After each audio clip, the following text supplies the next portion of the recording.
In this video, we're making these delicious peanut butter cookies, which are much healthier and they're also eggless. These are all the ingredients you're going to need. If you have any questions, leave them down in the comment section below. So first, in a bowl, you're going to take the all-purpose flour, the whole wheat flour, and the baking soda, and just give that a mix. And then you're going to measure out your peanut butter. I'm using all natural creamy peanut butter, but you can use crunchy if you want. And then add that to your butter. And add in the jaggery powder. And give that a whisk till it's all well mixed. Then add the dry ingredients to your wet ingredients. And just mix them well.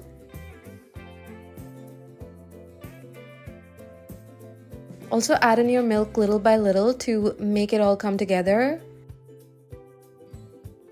And then switch to your hands and just combine till it all comes together and makes a dough. You can add more milk if you need to. And once you have a ball, your cookie dough is ready. And then you're going to take tablespoonfuls of the cookie dough and make balls and flatten them with your hand.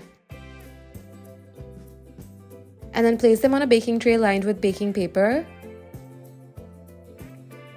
And then I like to make this crisscross pattern with a fork, but this is just optional. And then you're going to bake these in a preheated oven at 180 degrees Celsius for 15 to 20 minutes.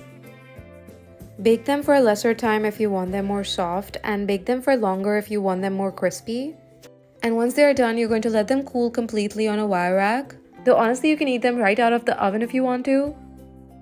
And then enjoy. These are really delicious and rich and taste just like peanut butter, but they're much healthier than any commercial peanut butter cookies you can get.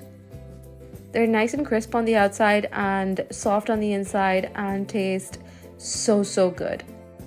Pair these with a glass of milk or some tea and coffee and enjoy. Subscribe for more videos and I'll see you soon. Bye!